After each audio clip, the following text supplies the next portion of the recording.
Okay, good evening and welcome to the Brookfield Zoning Commission regular meeting. Today's date is January 26th, 2023. This meeting is being held in the Town Hall Room number 133. Now, if you would all please rise and join me in the Pledge of Allegiance. I pledge allegiance to the flag of the United States of America and to the republic for which it stands, one nation, under God, indivisible, with liberty and justice for all. Thank you. At this time, I would like to ask the commissioners to please introduce themselves, starting from my far left. Kurt Timmerman, alternate. Gwen Arment, alternate. Andrew Kame, Secretary. Gary Getz, Chairman. Rishendra Kumar, Vice Chairman. Phoebe Holmes, regular member. Mike Lucia, alternate. Thank you.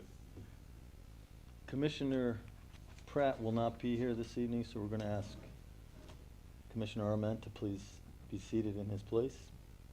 Thank you.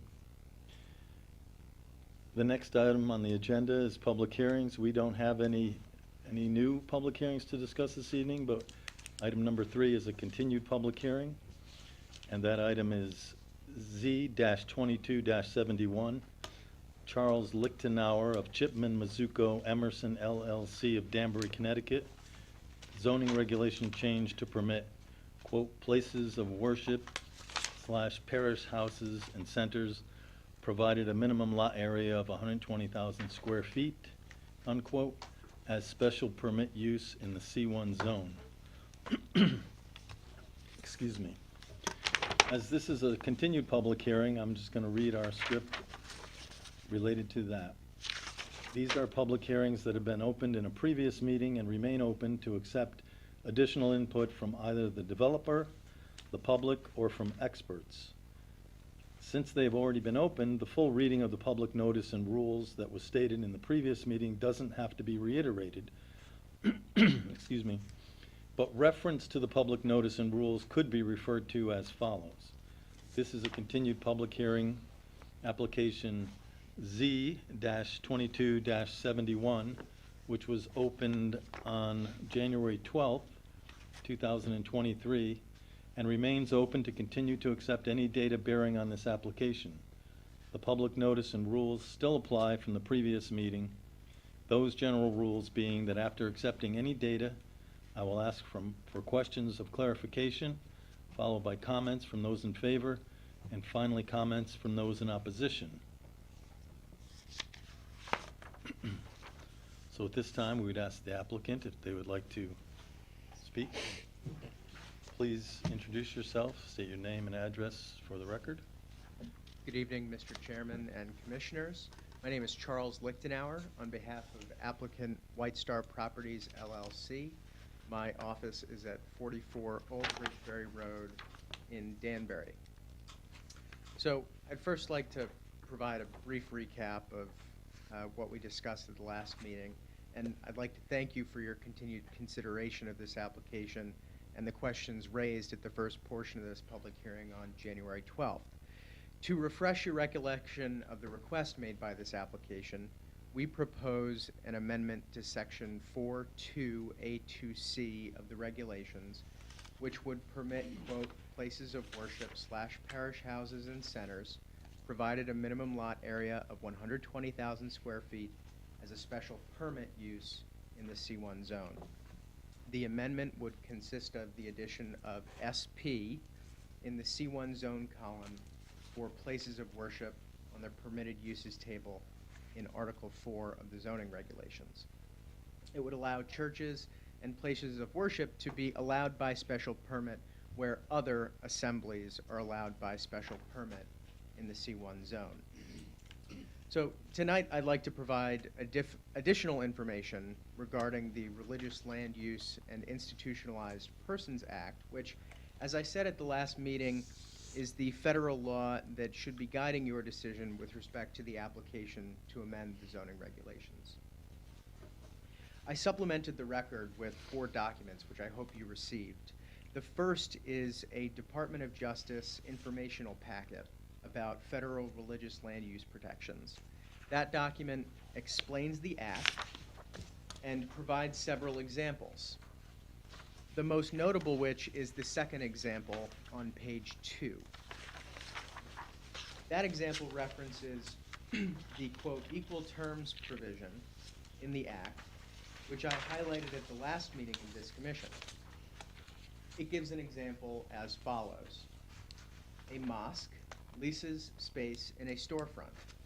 Zoning officials deny an occupancy permit since houses of worship are forbidden in that zone. However, fraternal organizations, meeting halls, and banquet facilities are all permitted as of right in that zone. This may violate the act. The other 3 documents were submitted in response to the chairman's question of whether there are any Connecticut cases on this issue. In fact, there is. And it is the case from which that example I just read is derived. The United States settled a lawsuit filed against the city of Meriden, which involved the denial of a mosque at a particular site. I submitted a statement published by the Department of Justice on that case, as well as the consent order and a statement by the city of Meriden pursuant to that consent order. In the case that initiated the suit brought by the United States against Meriden, the plaintiff, which was an organization of Muslims seeking to establish a site for a mosque, discovered a property that would suit their needs in the M4 zone in Meriden. Offices, hotels, convention centers, shops, stores, and service establishments, as well as institutional, public, and municipal buildings were permitted as of right in that zone.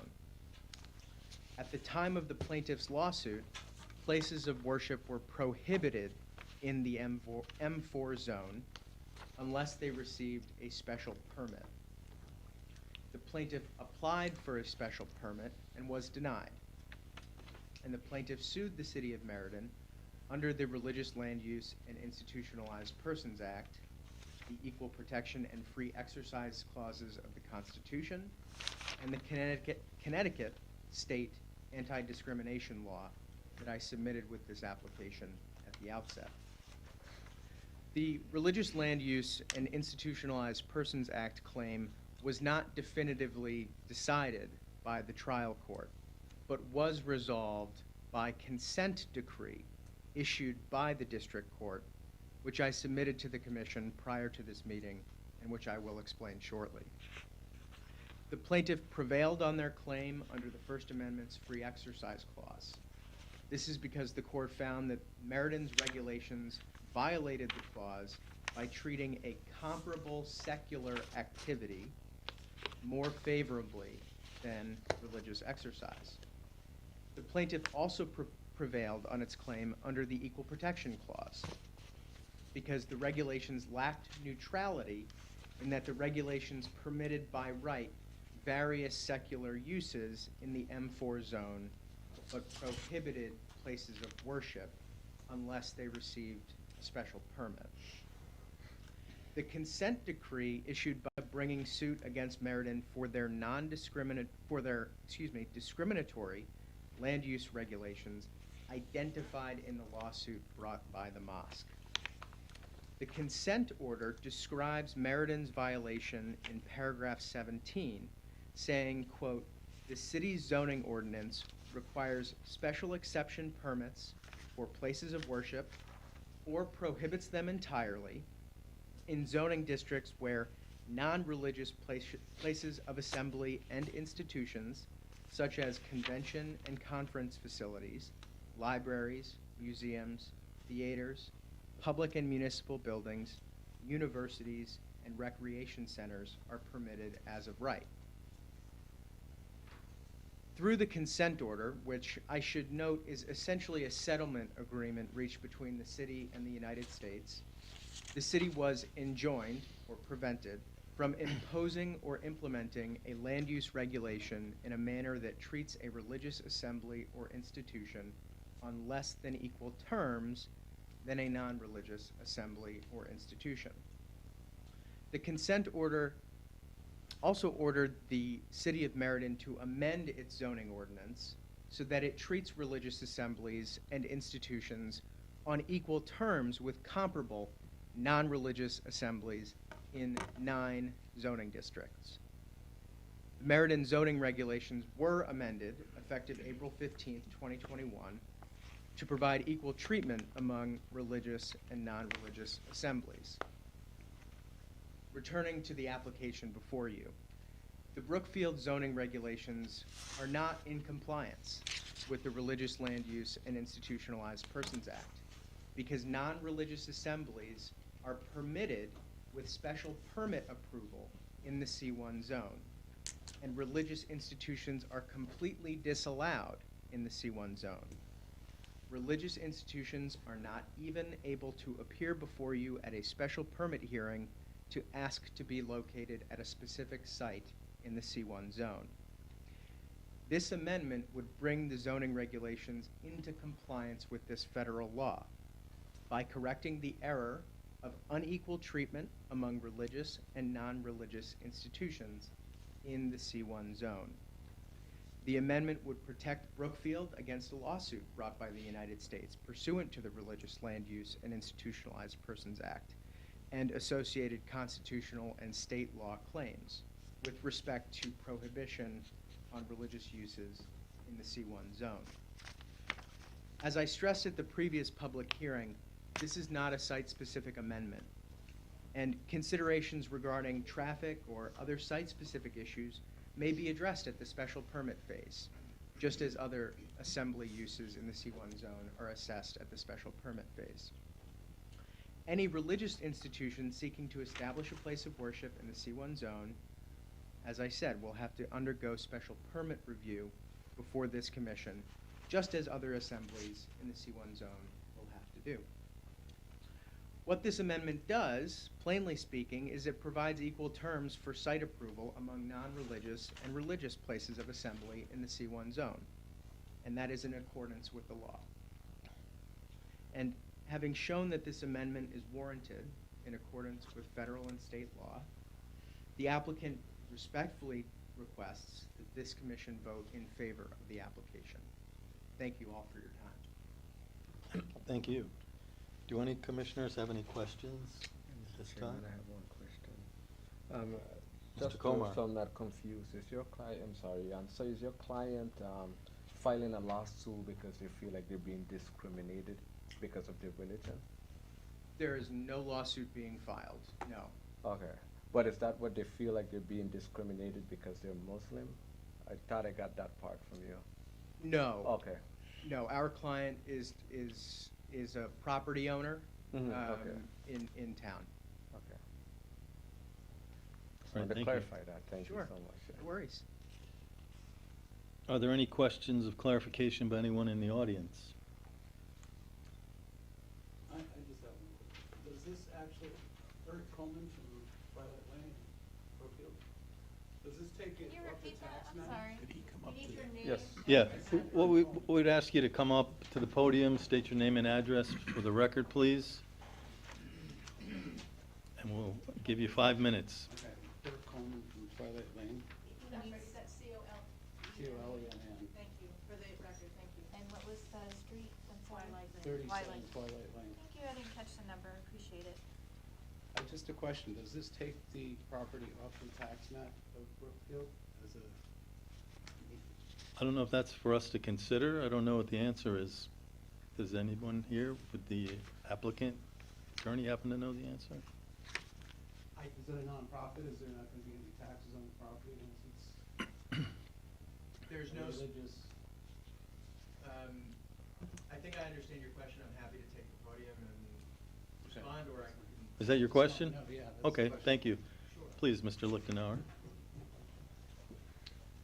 Sure, so I believe the question was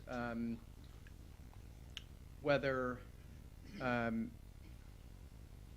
religious institution who has been granted special permit approval at a specific location in the C1 zone would be considered tax exempt with respect to property taxes on a specific parcel.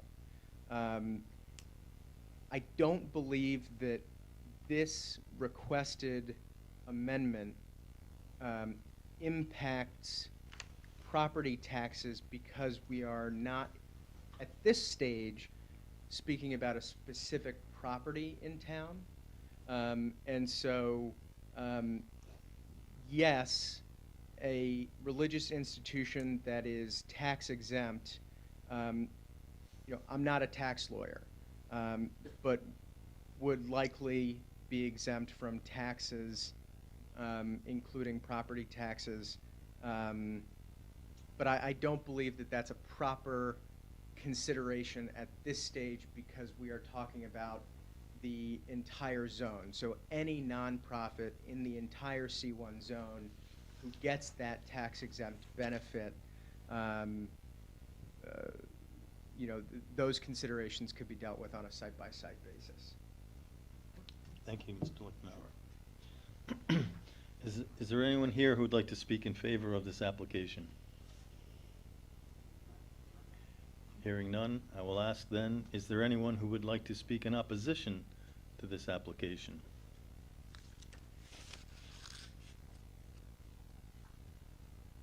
There is no one who's come forward to speak in opposition either. So at this point, I would ask the commissioners if they have any pleasure in how they want to move forward at this time. Mr. Chairman, Mr. Kane? I would like to suggest, if it pleases the commission, that we continue this to the next public hearing, primarily due to the fact that a significant and, I don't want to call it voluminous, but a significant legal documents have been provided to us, and I haven't had a chance to look them over. I think they have merit on this case to the extent that they appear to be similar situations with respect to zoning in towns in Connecticut, cities in Connecticut. So I would simply like more time to review the information that's been presented. I think it's valid information. I think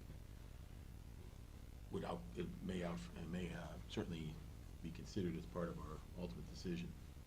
If I may, Mr. Kane, would you like to propose a date for that continuance? Well, I would simply like to continue this public hearing. February 9th would be our next scheduled meeting. Okay, I'd like to make a motion that we continue the public hearing until February 9th, so that we may consider the additional information that has been provided just this week. All right, thank you. Mr. Kame's made a motion to continue this matter until February 9th. Do we have a second for the motion? Second. Okay, I thank thought we you. were still discussing. Yes. He made a motion, but I I'm sorry. thought the commissioners were still discussing. No? Discussing what? The Motion? all of it, just Mr. Kane made a comment, but we didn't, the rest of us didn't get to weigh in to each other Oh, okay. about. I didn't see anyone What was- come forth with any questions. Oh, I I- asked a couple of times, What was over actually. here? Go right ahead. I thank you for your presentation, Mr. Lichtenauer, but I think we've been reviewing this application for quite a long time. We've had a significant amount of time to review everything, think it over. We've been presented with all this in a timely fashion and in advance this week when we were emailed these documents. I think I'm ready to take a vote on this. Okay. Continuing it any further, I don't know. Anyone else have Mr. any Chairman? comments? I have to, Mr. Timmerman. I have to second to what Phoebe has said. I think it's unfair to the applicant to draw it out, because it was 2 or 3 days ago. It only takes 15 minutes to read these documents, and they're quite obvious about, what the content is and what the punishment was from the federal government. And I think we have enough information for them. And, it's costing the applicant money every time the lawyers got to come here. And it's already been 2 meetings worth. So I think we should close and move on. Just my Okay. recommendation. Thank you. Any other commissioners have any questions or comments before we move to consider? I have a comment, Okay, Mrs. Arment? yes. In these documents, it's a religious organization that has come forth, but now we have a real estate organization that has come forth, and that is curious to me that no religious organization has come forth to say anything about this proposal. Either before, as long as we've been dealing with this, or now. So I'm not sure quite what the purpose is.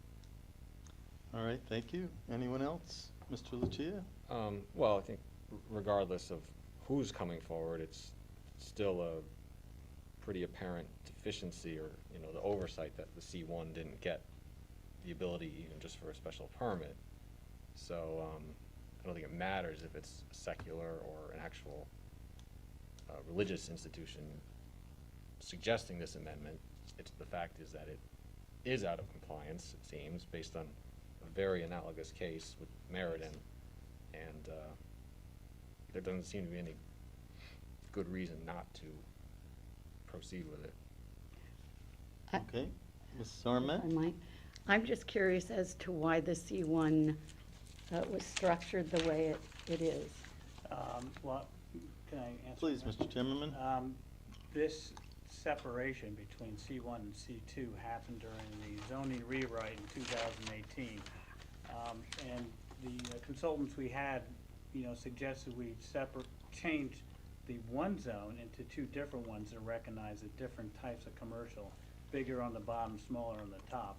And it was inadvertent that we dropped the religious places of worship into C1, because it used to be, when it was one big zone, it used to be allowed.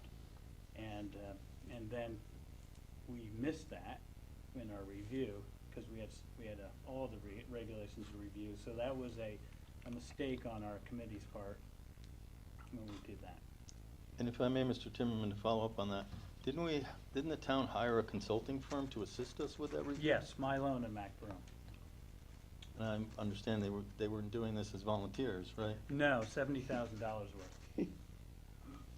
So we shouldn't really be looking at a lot of mistakes, right? This is probably the only thing that's wrong with the revised regulations we feel pretty good about, or do you think we'll experience more issues? Oh, I think we'll experience more. I think, this might be considered small because it's just a small box here, but it has large implications. But we've already made adjustments or fixes to the regs as we found them. And you usually find them when someone comes in front of us and we realize, oh, we missed that too.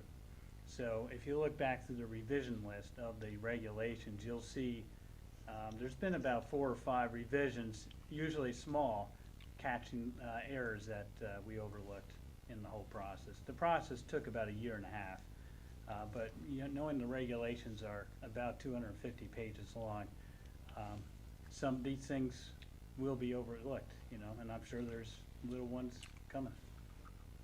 Thank you. Mm-hmm. Mr. Kane? I'd like to address Mr. Timmerman's point. I too am looking for information as to how the regulations once were written and how they were changed. I requested from the land use office information regarding the minutes of those hearings and how they were proceeded, how the proceedings went and the discussions that occurred. I've received some of that information.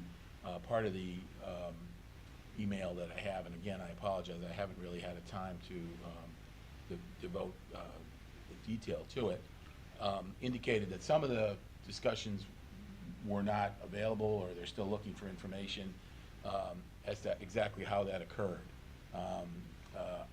I know there was multiple zones. I also managed to obtain a copy of the field card for the property. The property is listed in a particular zone, which does not equate to the prior zoning schedule, so there's a question there. And also, I'd just like to make the point that these court cases, and I think we should consider them, I think we really should take a deep dive into them. And the primary concern that I have at this point is these were filed by an actual religious organization. And our plaintiff before us, or I shouldn't say, I'm sorry, the applicant before us is a real estate holding company, or real estate company that is proposing this zone change. So I think we need to take a look at that and what impact that would have on this. But Again, I'm just simply asking for a 2-week continuance here to review, I think what is pretty significant information that's been provided by the applicant's attorney. Thank you, Mr. Kane. Any other commissioner? Mrs. Holmes? I definitely have concerns about the commission being sued if we do not approve this application due to not being in compliance with federal law and the fact that we need equal treatment between religious and non-religious institutions as proven by this case and all the other cases he provided. So I kind of think that if we don't approve it, we could be looking at a lawsuit that could cost the town and the taxpayers money that we do not need to pay, especially if it might have been an oversight, as Mr. Timmerman has pointed out in the reg rewrite. And also, as Mr. Lichtenauer has stated, when this comes before the committee again in a special permit with the religious institution and maybe the real estate group, I don't know, both of them, one of them, we will get a chance to further discuss the project and if we approve the project and the specifics like traffic and different things like that. But I think from a legal standpoint, it sounds like it would be unfair to not approve this, especially after all the meetings we've had about it thus far, many meetings with this application, many. This is the second one, Well, true, but it's been like in play, kind of. because the We've known application about is a it. different application than the one we originally considered. Okay, Thank you. you're welcome. Any other commissioners? Yeah, I'd just like Kane? to address Commissioner Holmes' point. I think, again, I haven't really read it, I just kind of glanced through it. I think Meriden was sued because they denied a special permit which was requested. This is not what's before us currently. What's before us currently is a zone change application. So we're not at the special permit stage. And again, my thinking here is we're asking for a 2-week continuance here. I think, one of the best ways to avoid any legal consequences is to do, very good due diligence here and review completely and thoroughly all the information that's been presented to us. And again, I don't think anybody here is saying that we're making a decision. We're simply asking for more time to look at information that's been provided and research the history of the zone change and, come to a comprehensive understanding of what's going on so that we can, enforce the zoning regulations of Brookfield or amend them as needed to address the issues before us. Thank you, Mr. Kane. Anyone Chairman, else? if I may? Well, do you mind if the chair takes the prerogative and then goes to you? I just want to respond to a couple of the comments made. I would say that we should probably be guided by trying to make fair and sound decisions about applications and not by fear of lawsuit or any other fear. And as relates to, we've had a lot of time to review these things.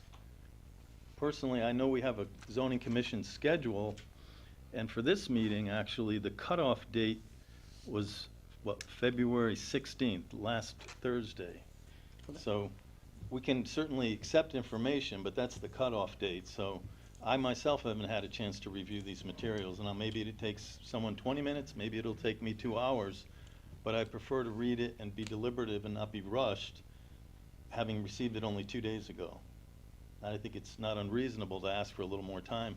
We're not just approving a simple application, we're being asked to make a pretty big change to our zoning, our zones. So I think it's okay, in my opinion, to proceed with dispatch and keep an open mind. But with that, I would like to turn it over to Ms. Hodson. Thank you, Mr. Chairman. I just wanted to, I may not be here at the next meeting, so if you don't mind indulging me. What I do find curious is that places of worship are not allowed in C1, I1, and CD, and yet the applicant is not requesting that all of those zones be allowed to have churches and religious organizations, when in fact assembly halls are allowed in those zones. So it would seem to me that if the commission does wind up considering making the C1 zone available to churches and similar groups as assemblies, that it would be good also to make that change to the I-1 and CP zone, because that would require an amended application and new application from the commission itself. But that would then, if indeed the regulations are not in compliance with RLUIPA, then, you know, it would behoove you to also examine those other two zones. Thank you. I just had a Mr. quick question King. for the director. Is there any way that we can find out what the other towns do with respect to this? Are they allowed in all other zones, or would we just have to go online and research the other towns? Yeah, I think, You know, for example, Bethel, Newtown, New Milford, you know. we can certainly research other towns. I think, however, you know, honestly, this, if this particular, if the case that we saw come up, you know, a few months ago regarding a particular church, you know, hadn't come before us, we wouldn't have even discovered this mistake for another, you know, 10 years. In other words, I don't think it's necessary to, you know, really delve into other. Okay. Just, I hear you. But I think you are taking the right approach, namely, you know, certain people went to law school to learn how to read these documents. Right. you know, I'm not and an we don't- attorney. We can't read them in 15 minutes or 20 minutes. I mean, I know I can't. So I think prudence and, you know, is best, you know, exactly what you're proposing. That's my 2 cents. Thank you. Thank you, Ms. Hotza. Are there any other comments or questions from commissioners? Yeah, if you Ms. would. Sarmet? The due date on this was February or January? I'm not sure what you mean by. Well, due you date. said February 16th. Is it? Well, no, February- you're talking about the schedule that we have? No, the time limit, How many, where is the 65 days? the in? 65 days. We have 35 days to close the public hearing. And if you continue it to the next regular meeting, you'll be within that time. I think Ms. Arment is asking, when you mentioned, Mr. Chairman, the cutoff, I think Yeah. you're referring to. That's what I thought she meant. The general time that we allow so that the commission can review documents that have been submitted, so we can have that full. It's almost a week, I believe, if I'm not mistaken, or 5 days. Yeah, it's a week. And this Yes, is yes. online, and I have that. so that was But last that- Thursday for us. and I guess I I think misunderstood the documents you. were submitted after business on Monday, town hall already closed, and they were sent out at like 8:04 the following day, so I don't think we could have gotten them any faster, but that's still 2 days. Point of order, isn't that just for putting the application in? Or, is that as opposed to continuing data that we might receive in an open public hearing? I'm not sure. My point was only to say that we should be given enough time to review things, and that's probably why we have a cutoff date, though. Cutoff date, if we don't need the time, could be yesterday, but I don't think that would be in the best interest of a deliberative process. But we can explore what that means. I thought it meant that was the cutoff, and we can accept things, but we don't necessarily have to act on them because they missed the cutoff. And I think a vote on the motion on the floor, the motion and second on the floor will, you know, prevail. I mean, that will show exactly who feels they've had enough time to read it and who doesn't. Right. Are there any other comments? Not hearing any. I think we did have a motion from Mr. Kane, which was seconded by Ms. Sarmet. Is there any discussion about the motion that is now on the floor? Hearing none, I would ask then that we vote. All those in favor of the motion that we continue this matter until our next meeting, February, when is it, 9th? Please signify by saying aye. Aye. Aye. All those opposed by nay. Nay. Are there any abstentions? Thank you. I think the motion carries. Thank you to the applicant as well.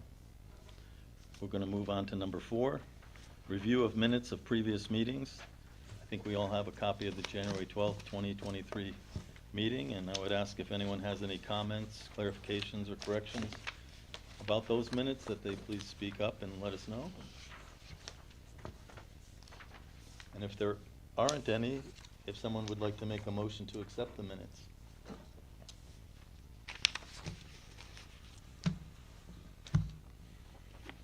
I would like to move to accept the minutes.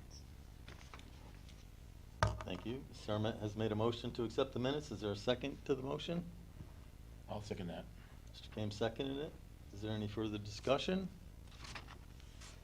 Hearing none, I'll call it. All those in favor of accepting the minutes as presented, please signify by saying aye. Aye. All those opposed by nay?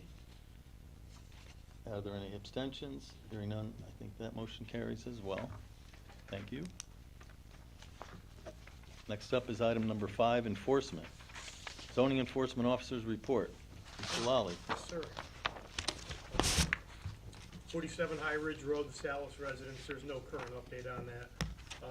That there, the lien's been filed on that with the town attorney, or through the town attorney and stuff, and through the blight process, but there's been no change or update on that, as to what's going on in that property. It remains, 67 Long Meadow Hill Road for Air residents. I inspected that property again today. There's no current violation at this time, but I am monitoring that property. They seem to be bringing in contractors' equipment here and there, keeping them there on the weekends. But as of today, there was no violation, but I'm gonna continue to monitor that one. 27 Arapahoe, Sean Flynn, Vanessa Costello residents received a complaint regarding a desk, vacuum, carpet, household furniture down at the bottom of the road. I did go out and take a look at it. I sent the notice of violation, giving them 10 days to get the property in compliance. It was also brought before the blight panel. Blight is actually gonna let me handle it first, and if nothing gets done, then it'll go for blight enforcement. 271 on the cease and desist list, 271 Federal Road, White Star Properties. That's the church. There's been no response to date on the letter that I sent out on 12/15. There's been no complaints or any issues since back in, I believe it was November or October.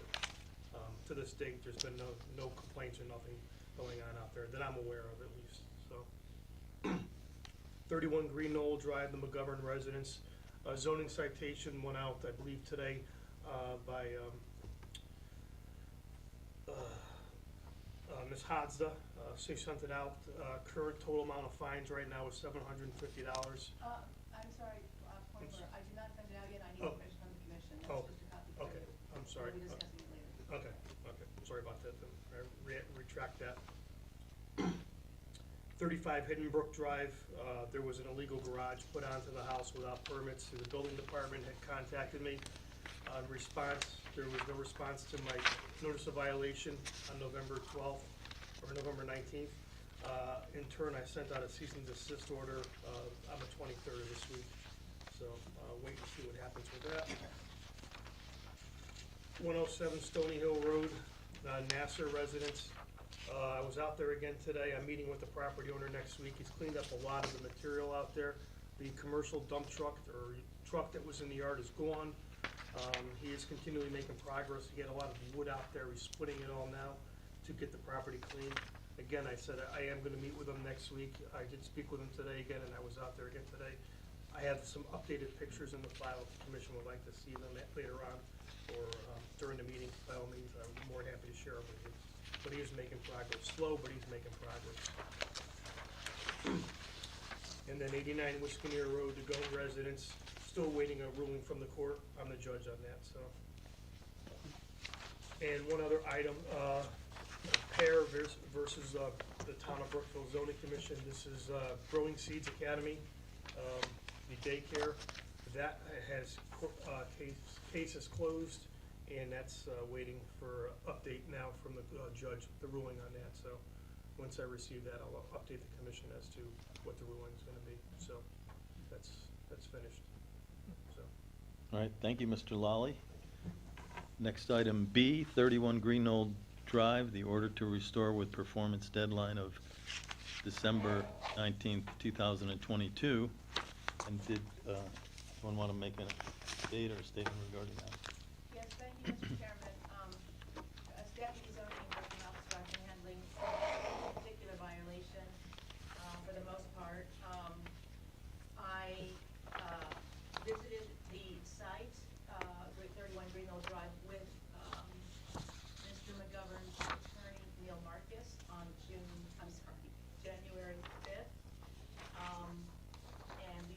site and, noticed, a lot of debris in the soil, including, what appeared to be construction debris, which is not allowed, and not only by us, but also by Department of Environmental Protection, of Energy and Environmental Protection. The slopes, to me, were clearly greater than 25% slopes that are allowed. And of course, as you know, there were no permits taken out for the amount of soil that was deposited and debris deposited there. So I have prepared a zoning citation that I would like to send to Mr. McGovern. I did have a conversation with Mr. Marcus this evening. He called at 3:21 today. And he said that his client had put in, Mr. McGovern had installed 380 feet of silt fence, which is what I had asked him to, at least protect the soil from, the runoff at the very least, because there already was siltation that was evident. There was a portion of the silt fence that was there, but it had breaks in it, and it was flattened down in some parts, and the silt had run under and in some cases over top. So I had ordered him to, at least get the silt fence up, which apparently was done, but I just learned about it today, and, I haven't seen it. So I'd like to go out there and inspect it. But in the meantime, I would like to ask the commission's permission to issue this citation totaling $750 for the various violations, the various regulations that have been violated. Thank you, Ms. Hadza. Would anyone like to ask any questions of the presentation this time? Mr. Kane? I just have one question. I'm not an expert on groundwater, but my understanding is that the silt fence only prohibits silt from moving.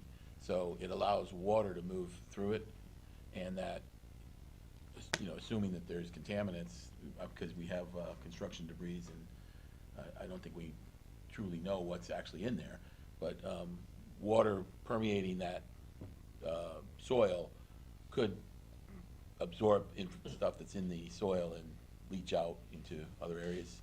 The silt fence will not prevent that, none of it. Yeah, I'm not a scientist either, but it seems to me that if it's a substance that's leaching into the soil, of course, that's a problem. Those are the kinds of things that, in other words, the reason I'm issuing the citation, I'm asking for your permission, is because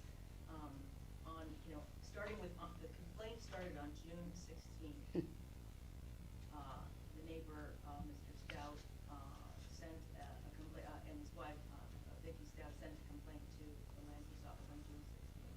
On June 27th, Mr. McGovern himself did appear at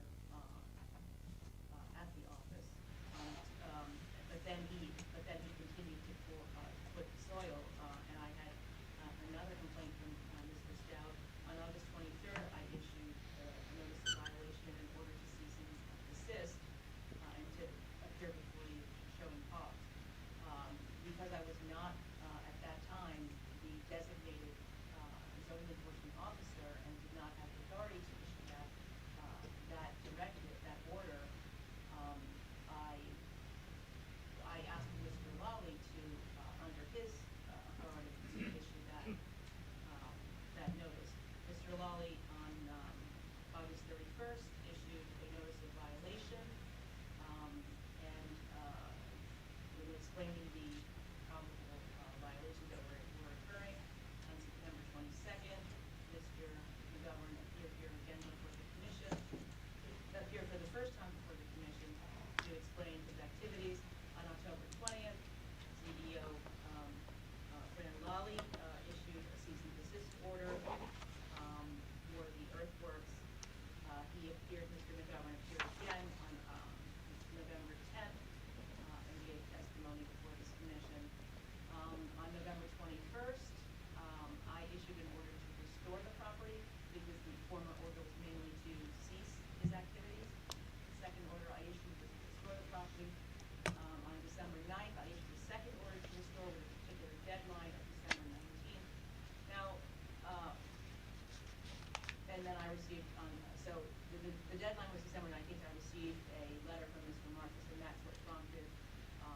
visit, the site visit, on January 5th. However, the normal course of action could have been for Mr. McGovern to, or his attorney, or both, take both Mr. Molly's and my orders to the ZBA to appeal to the zoning board of appeals. That's what they're there for. The time period for those appeals has lapsed. That would have been, they have 15 days to do that. I'm sorry, 30 days to do that, and they have not done that. So the orders stand. However, there's been no action, no attempt to do as I asked, which was in my seasonal restore, which was to get the soil scientists out there, get the tests done to, the small part of that, of course, was to, install the silt fence, which was the only thing that did not, or so they say. But they've not also hired an engineer as I requested, and I did a T2 survey to determine, a T2 and an A2 survey to determine how much fill was actually put in there. I can't do that myself, I'm not an engineer. And so I've asked them repeatedly to present the land use office with a plan of action, how they're going to, go about removing the soil, remediating the problem, and I have not gotten that. So that's why I'm asking your permission now, because I don't know the condition of the soil. I don't know what they've been reaching out. I have seen with my own eyes the rivulets forming, down the side of this embankment that's been created, and, and there've been rocks, boulders, falling down into the, rolling down away into the forest. So it's really, a rather dangerous situation, I must say. I mean, the amount of soil is just tremendous. And I had Mr. McGovern and Mr. Marcus ambling over that mountain, and I think I believe that Mr. Marcus himself was certainly had difficulty, let's just say, climbing down to the side of that mountain. That's putting it mildly. So, these are the reasons that I'm asking to submit. Is really, the $750 that I'm asking for is the maximum I can ask for under the current ordinance that's in place. The statute says I can ask for $150 a day for violation, but unfortunately, our ordinance was, miswritten or forgot something, which was the critical part, that you can get $150 a day per violation. Nonetheless, this is kind of a little bit of a, I'm trying to, bring this to the table. I mean, I need an action on this thing. So, this would be the next step in enforcement according to our regulations, issue the citation. Now, Mr. McGovern would have 10 days to appeal to a hearing officer, a municipal hearing officer, and if the hearing officer upholds the citation, then he would have to pay the fine and remediate. Or again, there are other additional measures he could go for. So. Thank you. Any other commissioners' comments or questions at this time? If I may, I just wanted to ask a question of clarification. When you issued the order to restore, that was subsequent to the zoning commission directing you to do so. I believe it was unanimously. Yes, that's correct. All right, thank you. I have a quick question about, Please. Thank you, the letter that you sent to Restore. So was it stated in the letter that he had 30 days to appeal that at that time? Oh, yes. So he knew, and he never came forward Right. And he had a lawyer at that time. during that time? Okay. And then with the $750 fine, the same thing will be stated, that he has 10 days to come forward? In fact, it for says his in hearing? big bold letters, please read the citation carefully. You have the right to a hearing. That's right at the top of the violation. And then it says it again repeatedly, underlined twice within the body of the letter.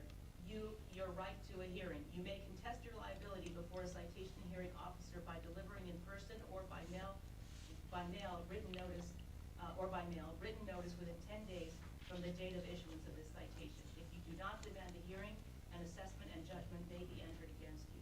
Such judgment may issue without further notice. And so this all goes, of course, a copy goes to his attorney, Neil Marcus, Right. with whom I spoke today, and I told That's him the I would man who be- walked the mountain, Mr. Marcus? Yes, Yep. Mr. Marcus, and I spoke with him today at 3/21, knowing he wouldn't be here today. And I told him that I would be requesting permission from the commission to issue the zoning citation. Okay. So he's well aware of the statutes and our regulations just repeat the statutes except for the problem about daily fines. But other than that, they are, taken from the statutes. So in other words, it's no mystery the time one has To come forth? Yeah. Right. Thank you. Thank you. Are there any other commissioners who have questions or And comments? May I just say? Certainly, Ms. Hodge. And I would just like to follow up, the purpose of zoning enforcement is not to hurt anybody, not to badger anyone or beleaguer anyone, but it's just to gain compliance. I know. If. I know. If this, so I would be, nothing would make me happier, if this was taken care of. So I'm certainly I would really rather not have to do this, but, I have gotten no action. Thank you. Thank you. I will ask again, is there any other commissioners who have questions or comments? I have Ms. a Zarma? question. The lawyer, is he getting any response from the owner of the property? Yeah, so, as I say, Mr. Marcus, Neil Marcus, Mr. McGovern's attorney, phoned me today at 3:21 PM, and, and they have been communicating, I shouldn't say they, only Mr. Marcus now is communicating with me, and, he said that they had installed the silk fence as I directed, but I also told Mr. Marcus that first of all, I had asked this, that it be done by the 19th, and here we are, waiting. So, I'm sorry, so the, I did that thing. What do they call that? No, I don't want to say it. Well, you were just answering the question about whether you heard, or whether the client of the attorney was communicating, but I don't know if you're in a position to really answer that, other than you talk to the attorney. Yes, so, but just, thank you so much. So just to say that he called me to report that the silt fence had in fact been put up. So, obviously, they're communicating because, Mr. Marcus didn't go out to the house and, see the silt fence. Yeah. If I may, that is one form of compliance. So he complied a little bit on one thing, one request. So I'm just So, yes, and so. wondering if the fine is going to like the bear poking the beehive here, or if he is in process or has plans to meet with contractors and soil scientists that you heard from Mr. Neil Marcus. Did you hear anything like that? We have plans, they're coming, we have a date scheduled, because I don't want to poke the beehive if he is starting to comply. Right. You know what I'm saying? That the letter could make someone angry if they're starting to comply. So just asking to figure this out. Yet, if I may, on the other hand, time is of the essence here. We're talking about contaminated materials leaching into an aquifer. I think we've been very patient, months and months, in fact, to So, opine, if I may. Mr. Marcus also said in this conversation this afternoon, thank you, Mr. Chairman, I'm sorry, That's okay. that his client, quote, wants to discuss a reasonable remediation plan that doesn't create a worse environmental problem. But, so the order was, the deadline for compliance was the 19th of December, and here we are, Right. But he does, okay, so he did say he does want to comply soon, though. Did you just say that? Soon was not in there, no. Soon was not Okay. in there. He wants to discuss a Dis- reasonable remediation plan. Okay, with our commission or with you, or? He didn't say that either. So there's been nothing but stonewalling here. And it's interesting that, I discovered during my Casio training, I was, absent at the last meeting, that in fact, in such cases as, there's one case, that the statutes allow you to skip all of this stuff and go directly to court to get an injunction and in land use, and that is when it's filling in because it's so dangerous and so, and can cause. And you learned that in the Casio class? And Okay. it can cause irreparable harm. And, Mr.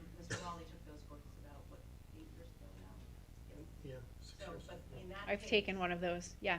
In that case. Okay. You can skip all of this, you can go directly to court and ask for an injunction to stop Okay. filling and grading. And Good information. So I mean, what I'm trying to impress, impress is that, timing is Oh, absolutely. I'm not saying it's not at all. I'm just wondering what was said, you know, when you were with Mr. Marcus and Mr. McGovern walking the property, and if they had dates or plans, or Oh, no, not at they that were time, just certainly not. coming forth with other information that may not have been mentioned yet. That's why I was probing Well, for more questions. Thank you, and I can So. tell the commission that I did receive a document from Mr. Marcus, Okay, which was a letter from a company, from a company in New York State that said it was digging up, an area, I think up there somewhere like near LaGrange, it was digging up an area to put in a waste pipe. And then that letter was sent to somebody in Middletown or Middlebury, some other place in Connecticut, addressed to some other guy, some other company, who said that, oh, the soil's good. Now, that document, and I asked Mr. Marcus, what is this supposed to show me? Because, as you know, I've requested repeatedly soil tests, and where did you get right. I this? think that's the one thing we've kind of been banging the same drum as a zoning commission. We've wanted and hoped for a soil test. And so what we got Or was. a receipt for who the fill came from, or something to Exactly. prove that the And I fill got was none of clean. it. So what I got was So- a, you know, non sequitur, a letter, just between two, nothing shows that Mr. McGovern actually Would the purchased commission soil. be, able to see that letter at the next meeting? Oh, sure. I can Okay, could we actually have put that in. in our packet in the next meeting? That'd be great to look at Okay. from Mr. Marcus. If I may just follow up on that, but yeah, the question is, what's the relevance of that information? It's not tied to the, Correct. to the stuff we're talking Correct. about in the property in question, right? Correct. So, There's no evidence that interesting, but- that particular letter between two companies, one in New York State and one in Connecticut, was actually where Mr. McGovern got any dirt, not even a grain of sand. No, there's no connection at all. It's not addressed to Mr. McGovern. It's not addressed to Mr. Marcus. So the lawyer sent you a document that you don't understand why he sent it, or Yeah, why I it's asked him relevant, that, or and he any of that, hasn't and did he say, you say, why'd you send me this document? Yes, I What does said it mean? exactly that. Why Okay. did you send it to me? And he chose not to respond. Okay. To my email. Okay. you. I said, what is this supposed to show me? Because Miss- it showed me absolutely nothing. sorry, Ms. Sarment had a question, I Yes. believe, then Mr. Kane. Please go ahead. If I might say, the Stouts are the ones who are suffering from this as well. The soil is coming down, the water is coming down, the rocks are coming down, and this is continuing to happen. And Mr. McGovern seems to be rather arrogant, if I might say, about the subject. He's not done anything, and it's just dragging on and on and on. So how much time do we have? Thank you. Mr. Kane? Well, are we ready for a motion? That's what was my question. Well, I just want to ask one question of clarification again. You mentioned that we've been following this rather leisurely approach, but actually by statute, we could be much more aggressive and bring this person to court and demand action immediately with much more severe repercussions for a lack of compliance. Is that correct?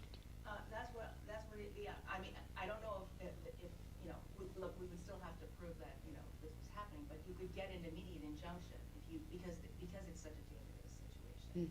And then, you know, the same, then, you know, the court would, you know, proceed as it would. But I'm just, what I'm trying to say is that, you know, this particular kind of activity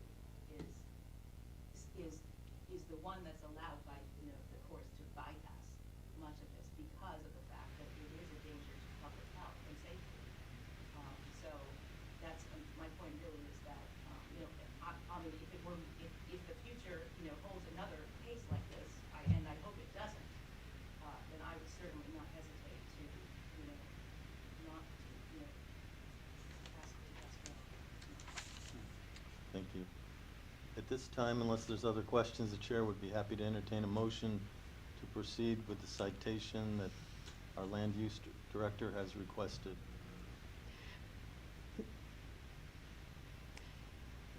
Sarment? May I say, so if this $750 citation does not prove anything, does not further the case, we ultimately will have to go to court anyway, is that correct? That's correct. In other words, if compliance is not, if the case goes before the jury, if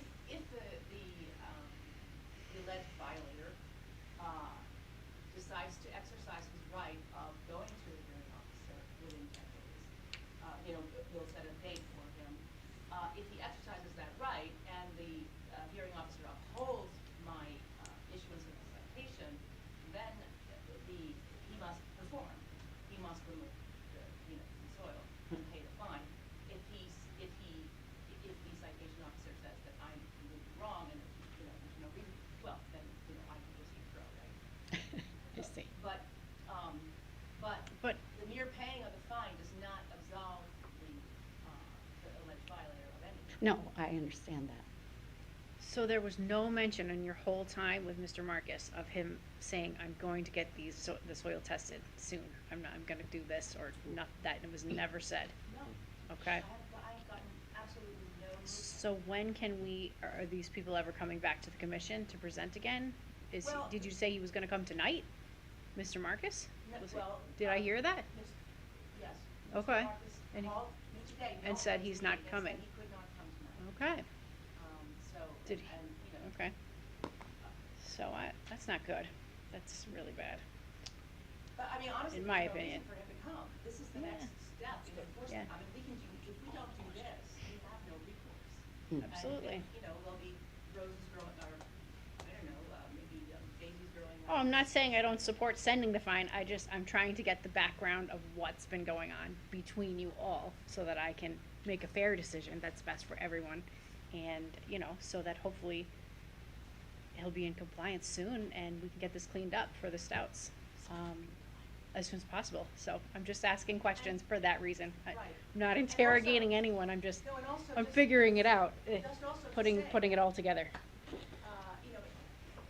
It is in an aquifer protection area. So it's not just Absolutely. for Stout. This is possibly, potentially, there could be, in construction debris, there may be lead, there may be oil, there may be all kinds of. I'm aware. So that, it's not just Mr. Stout who is, of course, the most affected by this tremendous, soil pile. However, it leaches into, if it is leaching, we don't know that, and the God knows it. But if it is leaching into the aquifer, then it's everyone's drinking water, everyone connected to that aquifer. That's. Obviously, yep. Thank you, Ms. Hatza. Thank you. Thank you all. I think, can we call the question? Was Mr. Kane looked like you were about to make a motion, unless Well- I'm inferring that? Well, if it pleases the commission, I'd like to make a motion that the commission authorize Director Hodza to issue the letter in question and as soon as possible. Citation in question as soon as possible. Mr. Kane has made the motion. Is there a second to that motion? I'll second.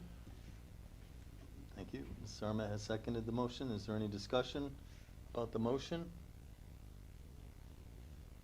I think it's Mr. a Timmerman? good idea to do it, because it's been dragging on for so long. And he's got 10 days to come back and say, you know what, here's my plan, Thank you, Mr. Timmerman. Any other discussion? Hearing none. All those in favor of the motion, please signify by saying aye. Aye. All those opposed by nay. Are there any abstentions? Hearing none, that motion carries unanimously. Thank you, Ms. Hatza. Thank you, Mr. Lally.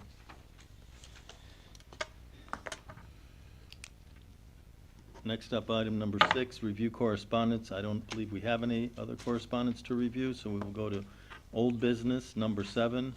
Likewise, much of the rest of our agenda is going to be like this, so number 8, new business, there is none. Number 9, other business proper. Mr. Chairman? Yes, Mr. Do we Timmerman. know if the St. Joe's Church thing was officially withdrawn? It I do was not know. withdrawn. It was? Oh, okay. Thank you. Good question. Thank you, Mr. Timmerman. Number 9, other business proper, not seeing any. Number 10, tabled items. We do have item A, 202 Canterwood Lake Road, Z-22-73, Danbury Slovak Gymnastic Union Sokol, 202 Canterwood Lake Road, Brookfield, Connecticut. Proposed zone designation change from R40 to MC. I believe that's marine commercial. Yes. And the note says the public hearing can be set for March 9th. I think we were going to make it in February, but both attorneys, I believe, requested that we table it until then. because they're not gonna be available. Is that correct, Mr. Yes. Lally? Yes. So therefore, at this time, the chair would entertain a motion to continue this matter until March 9th. Well, Mr. Chairman, if it pleases the commission, I'd like to make a motion that we continue the public Oh, hearing. Point of order, Chairman, are we setting a public hearing? That's the motion. Yeah. Oh, I'm Not sorry. continue. Yes. I'm sorry. Yes. Thank you. Thank you. Good.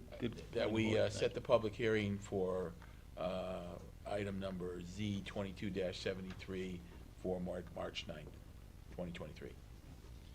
We have a motion on the floor to set the public hearing for this matter to March 9th, 2023. Do we have a second to that motion?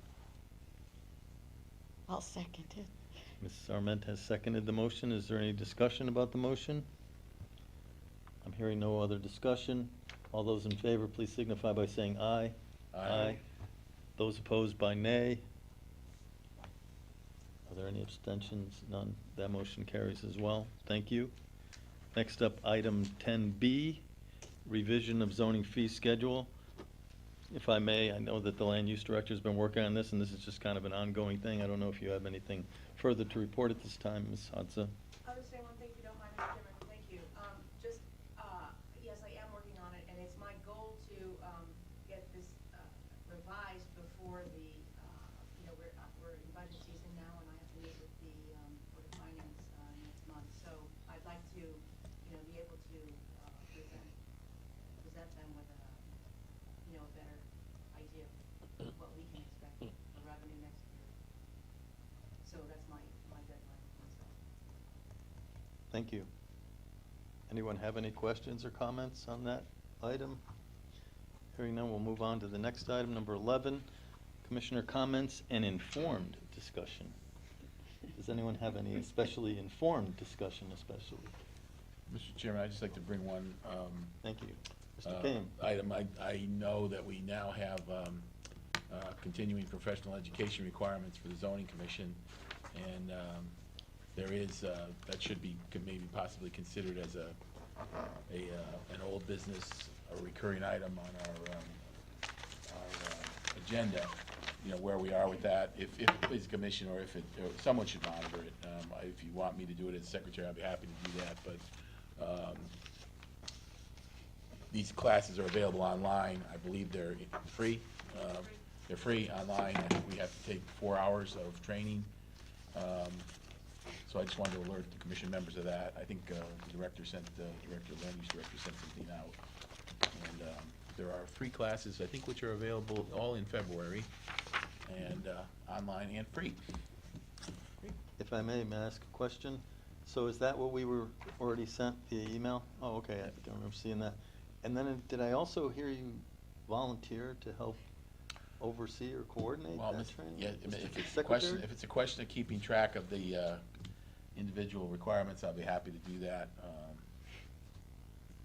I'm sure that everyone is gonna complete these as soon as possible. Yeah, I hope they just, excuse me, I just hope they give you, that you completed it. I mean, that would be, because it's free and there's no test. I just hope they say, thank you for completing the course. I don't know that they will. I think they do. I think every CPE I've taken has always issued a certificate of compliance, because the reason you're taking the CPE is because you have to show that certificate to somebody else, so, I'm not convinced. I'll Okay. make one for you, Ann. thank you. It's budget season, so I think the gold lettering will have to be delayed.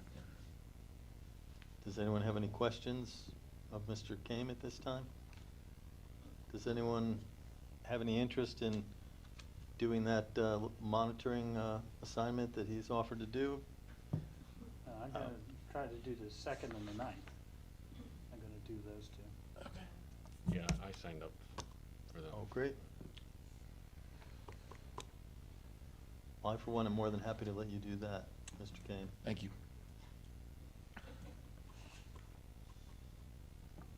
Thank you for that. Item number 12 is adjournment. At this time, the chair would be happy to entertain a motion to adjourn. Mr. Chairman, if it pleases the commission, I'd like to make a motion that we adjourn the meeting. Second? Second. Mr. Komar has seconded the motion. All those in favor, please signify by saying aye. Aye. Those opposed? Hearing none, meeting is adjourned. Next meeting is February